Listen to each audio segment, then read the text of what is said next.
各位朋友，欢迎你来到1号真相台，让我带你穿越谎言的迷雾，抵达真相的彼岸。有粉丝呢给我发来了爆料，浩哥，这个话题你要说说。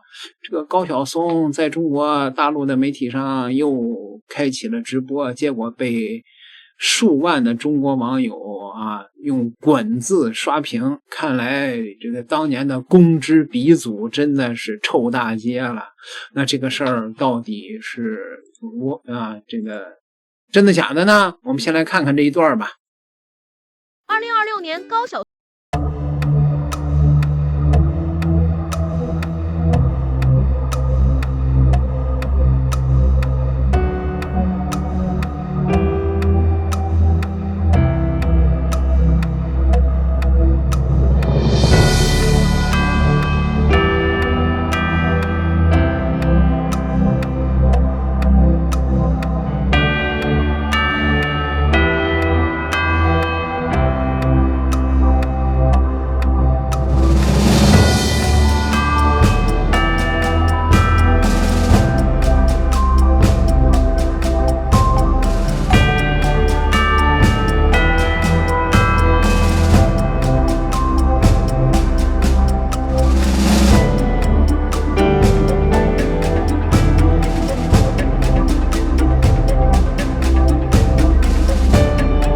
获得市场，对此你怎么看？关于这个高晓松被几万人骂滚这个事儿，我可以告诉大家，假的。高晓松也出来辟谣了说他自己在国内根本就没有开直播，哪有什么滚字儿，这个确实这个确实是这个合成的但是呢，这个高晓松为什么从文化才子沦落成了一个公知的小丑呢？盖因为那些年在资产阶级自由化泛滥的时代高晓松可是这个没少说一些这个公知的奇葩言论吧。网友给高晓松总结，而且呢，网友呢写出了一篇高论，叫讨贼高晓松的檄文。大伙儿来欣赏欣赏吧。有细心的网友发现，高晓松的一众视频也都被下架了。高晓松作为国内最早的一批公知，一开始是非常受欢迎的。其经典名言“生活中不只有苟且，还有诗和远方”也被众多文艺青年奉若至宝。但是随着时代的变化，高晓松的口碑和人设却逐渐崩塌，最终沦落为人人喊打的过街老鼠。8月28日，中国历史研究院以高晓松奇谈谬论，虚无历史只能被历史埋葬为题发表长文，痛斥高晓松这些年来在网上发表的一系列谬论，披着一层解读历史的外衣，内里却包藏着历史虚无主义的私货。那高晓松近年来究竟说了哪些奇葩的诛心言论呢？今天我就给大家来扒一扒。1. 公然鼓吹美国，声称对中国最好、帮助最大的就是美国，美国是中国最大的恩人，说美国从来没有屠杀过中国人民，还反问网友，不知道为什么网上的愤青天天骂美国，美国是中国最大的恩人吗？你问问被八国联军屠杀的那些老百姓，在朝鲜战场牺牲的那些先烈们，在美国轰炸南斯拉夫大使馆中身亡的中国人，在南海壮烈牺牲的飞行员王伟，你问问他们同不同意？你问问我们广大的中国人民同不同意？其实你是美国人嘛，你拿着美国的驾照，对吧？你有美国绿卡，甚至是美国公民吧？不解释对，你完全可以就不生活在我们现在都面临的这个时代，你比我们都好了。你可以，你不也是吗？我不是。你不是美国绿卡吗？我不是。你不是啊？我不是。好吧。我解释了，我不是因为我做传媒的，我拿了也没有用相信很多朋友都有看过这段采访吧？当年高晓松因为酒驾被抓后，企图通过自己的美国护照来逃脱法律的制裁，从此以后他就陷入了国籍风波之中。在采访中，他虽然夸中国有希望，经济发展好，但是对时代的不满，对国外的推崇还是明明白白的写在脸上。采访最后，他也还是说，自由比希望更重要，说明他的心还是美国心，来中国只是赚钱而已。其实关于他的国籍问题，他自己在小说第1季的时候就已经说明了。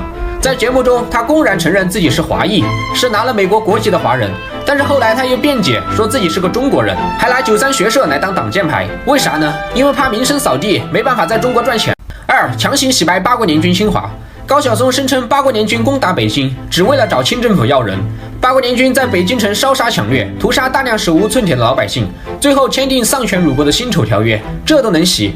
这就好像你家无缘无故来那个外人，住你的，吃你的，还欺负你妻子儿女，作为主人一怒之下把外人关了起来，然后这个外人的狐朋狗友竟然拉帮结派闯进你家，打砸抢烧，把家里所有值钱的东西都顺走，最后还让你给他们赔偿几千万的精神损失费。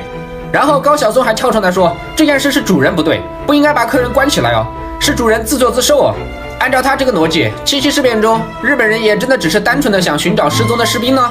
是因为我们不允许他们进来找人，才导致日本一气之下侵略我们的喽？3. 声称民国时代是中国最美好的时代，一个军阀混战、主权沦丧、恶殍遍野、义子相识的民国，是你眼中最好的时代？不可否认，那个时代是出现过一些浪漫的文人，但是你如果要把文人笔下塑造的浪漫文学作品当成真实的历史，那就是真的误导年轻人了。如果真的要用文学来窥探历史，也应该是鲁迅笔下吃人血的馒头时代更具有代表性吧。4. 鼓吹印度是个民主、平和、不尚武的国家。在节目中，他感慨道：“印度整个社会的和平，到处见不到警察，贫民窟里那么大，但是犯罪率很低。”称赞印度种姓制度的优越性，让整个印度社会能够各司其职、稳定发展。还赞美印度在西方的帮助下引进了优越的政治制度，在讨论国家大事的时候，各个党派都能畅所欲言，充分展现了自由和民主。见不到警察就代表社会平和吗？根据统计，在印度每小时有3000名女童成为新娘，每天有4位妇女死于家暴，强奸案更是多得数不胜数。把人分为3、6、9等的种姓制，竟然被他称为对社会发展有利的制度。面对疫情，中国以最快的速度开启防控措施，不惜一切代价挽救人民的生命时，西方政府的各党派却还在不顾人民死活，互相打嘴炮。这就是高晓松口中自由民主的制度，真好。所以我来今天讲讲这个印度。总的来说，我还是很喜欢这个国家，因为这个国家有一种，在很多国家都已经没有了的平和，就是非常的平和。印度这个国家虽然不尚武，但是绝对不平和。且不说3次中印战争，没开打之前都是耀武扬威、异常嚣张，结果最后都是被咱们揍得鼻青脸肿、屁滚尿流。而且违反国际公约、吞并西京、入侵斯里兰卡这种事，印度可没少干。5. 声称中国人的4大发明都是假的，造纸术呢是埃及比我们早，指南针呢阿拉伯人也造出来了。更离谱的是，说印刷术竟然是韩国人先发明的。他还调侃道：“麻将、针灸、炒菜、按摩，我觉得这真正是4大分，他们真的没有。因为你要去比拼造纸，说哟，他埃及也造点纸；你要比拼指南针，说哟，阿拉伯人也怎么着啊？印刷术韩国人还。”6. 公然拜鬼，为日本军国主义招魂。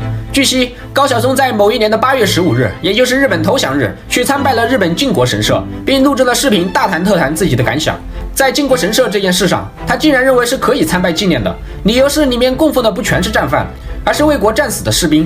为什么日本每次参拜靖国神社都会惹得中韩等国家恼怒？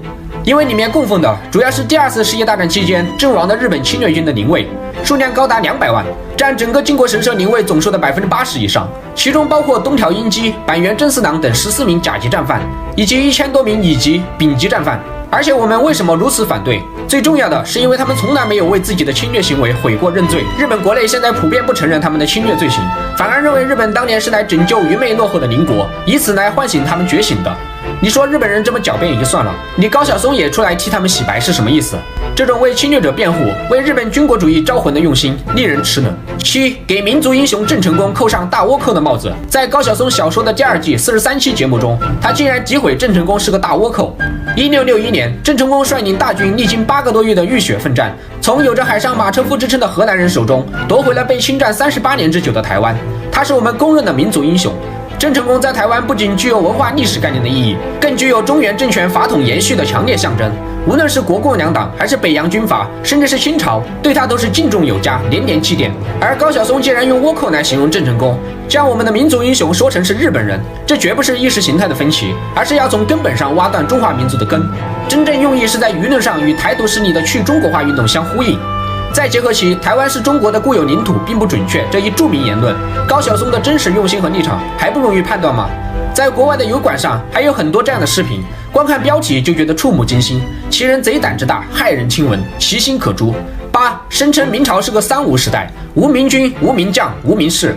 那我问你，中国历代皇帝中德位最正、经历最传奇的开国皇帝朱元璋，雄才大略的明成祖朱棣，粉身碎骨浑不怕，要留清白在人间的于谦，知行合一的王阳明，4大名著的作者吴承恩、罗贯中等，难道你都忽略了吗？9恶意诋毁我们国家的传统音乐，认为我们整个汉民族的音乐只有一个秧歌调，而且汉人的乐器都是来自于国外。10瞧不起汉服，认为汉服和树叶没什么两样。另外还有什么？中国人全世界最不严谨，中国和美国最大的区别就是潜规则，阿拉伯文明优于汉文明等诸多论调，我就不一一细说了。像高晓松这样一边赚着中国人的钱，还要一边抹黑歪曲中国历史的人，不封杀你，封杀谁？你们觉得呢？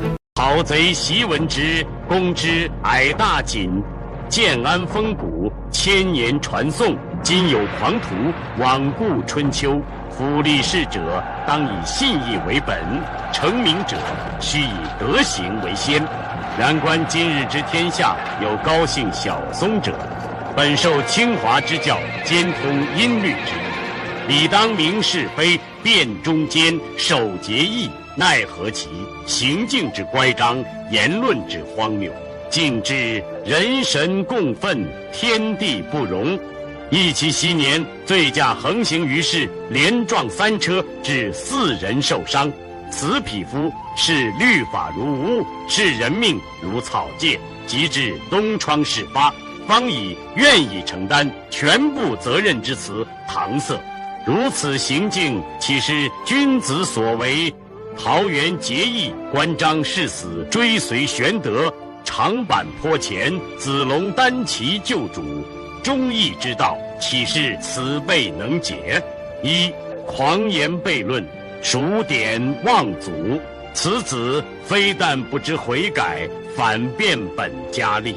主持小松奇谈之际，竟敢信口雌黄，颠倒黑白，妄称老美对龙国最为友善，未曾侵占龙国土地，诋毁民族英雄郑成功。言其非真正的龙国人，更令人发指的是，其参与绞盆机晋国鬼策祭祀，竟妄言自豪。此等言论，无疑是对先烈之亵渎。昔白帝托孤，孔明竭忠尽智，北伐中原，武侯鞠躬尽瘁，忠诚之心可昭日月。今有此子，竟敢公然践踏民族尊严，其行可诛，其心当诛。2虚伪狡诈，反复无常。